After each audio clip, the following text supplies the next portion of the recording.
কোনো সাধারণ ব্যক্তি, কোনো সাধারণ মানুষ, সে আলিম নয়, সে কোনো বাংলা হাদিসের কিতাব পড়তে পারে কি পারে নাই, কোনো বাংলা কোরআন তর্জমা সে পড়তে পারে কি পারে নাই? আমি এর উত্তরে বলবো, অবশ্যই কোনো ব্যক্তি, সাধারণ মানুষ, যারা সাধারণ মানুষ, সেই রকম ব্যক্তি যদি মনে করে যে আমি বাংলা হাদিসের কিতাব পড়ে জ্ঞান অর্জন করব, বাংলা কোরআন তর্জমা পড়ব, বাংলা কোরআন তফসির পড়ব, আমি বলবো অবশ্যই সে পড়তে পারে। কেন? আমার প্রশ্ন হলো, যদি কেউ বলে যে বাংলা কিতাব, বাংলা হাদিসের কিতাব বলেন, বাংলা কোরআন তফসির বলেন, কোরআন তর্জমা বলেন, বা বাংলা কোনো ইসলামিক কিতাব বলেন, যদি কোনো ব্যক্তি বলে সাধারণ মানুষের জন্য এটা পড়া উচিত নয়, তাহলে আমি প্রশ্ন ছুড়ে দেব যে এই বাংলা কিতাবগুলি কাদের জন্য লেখা হয়েছে? আলিমদের জন্য লেখা হয়েছে। কারণ আলিম যারা হয় তারা তো আরবি ইবারত পড়তে পারে, আরবি তর্জমা করতে পারে, তারা উর্দু পড়তে পারে, তাদের জন্য বাংলা কিতাব বানানোর তো কোনো প্রয়োজনই নাই, তাই না? অতএব বাংলা কিতাব, যে কোনো হাদিসের কিতাব আমরা যারা সাধারণ মানুষ আছি তারা অবশ্যই পড়তে পারেন। কথা হচ্ছে কি, বাংলা কিতাব যখন আপনি পড়বেন, সেই কিতাবটিকে যাচাই বাছাই করে নেবেন। মানে কিতাবটি কোন ফাউন্ডেশন থেকে ছাপা হয়েছে সেটা আপনি দেখবেন, কিতাবটি কে লিখেছেন, লেখকের নাম কি, তার আকীদা কি, এটা আপনি অবশ্যই দেখবেন। দেখে আপনি কিতাবটি পড়বেন। কারণ যদি সাধারণ মানুষ হাদিসের কিতাব পড়ে, সেই হাদিসের বিশ্লেষণ বা হাদিসের ব্যাখ্যা তো সে বুঝতে পারবে না, বা হাদিসের ব্যাখ্যা বিশ্লেষণ সে করতে পারবে না। তো যেমন তেমন কোনো লেখকের যদি আমরা কিতাব পড়ি, তাহলে ওই হাদিসের অপব্যাখ্যা যদি করা থাকে, সেটাই কিন্তু আমরা ব্যাখ্যা মনে করে চালিয়ে নেব নিজের জীবনের মধ্যে।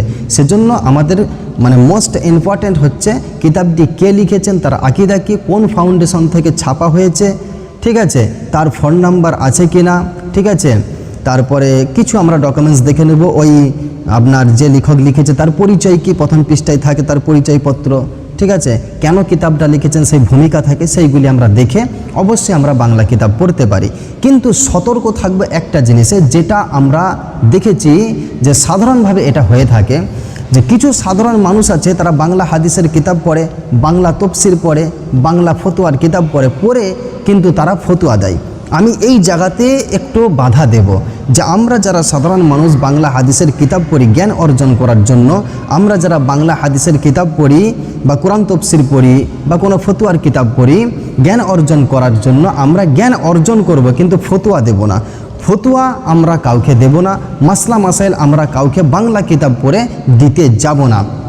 যদি আপনি বাংলা কিতাব পড়ে অনেক জ্ঞান অর্জন করেন, আপনাকে যদি কেউ মাসলা মাসাইলের বিষয়ে জিজ্ঞাসা করে, অবশ্যই যদি আপনি সেই কিতাব পড়ে বুঝতে পারেন তাহলে আপনি বলবেন, না হলে অবশ্যই আপনার পরিচিত কোনো বিজ্ঞ আলেমের সাথে পরামর্শ নেবেন যে হুজুর আমি অমুক কিতাব থেকে এই হাদিসটা পড়েছি, এর ব্যাখ্যা কি হবে, আমি অমুক কিতাব থেকে এই ফতোয়াটা পড়েছি, এর ব্যাখ্যা কি হবে, এই ফতোয়াটা কি সঠিক, এই মাসলাটা কি সঠিক। এই রকমভাবে আলেমদের সাথে অবশ্যই সাধারণ মানুষকে আলোচনা করে মাসলা মাসাইল অপরকে বলা দরকার। আবারও লাস্টে বলছি, বাংলা কিতাব সাধারণ মানুষের জন্যই বানানো হয়েছে, তারা অবশ্যই পড়তে পারেন। যদি কেউ ফতোয়া দেয় যে বাংলা কিতাব পড়া যাবে না, ভালো করে বুঝবেন, বাংলা কিতাব দেখে ফতোয়া দেওয়া যাবে না, মাসলা মাসাইল দেওয়া যাবে না, এটা আলাদা কথা।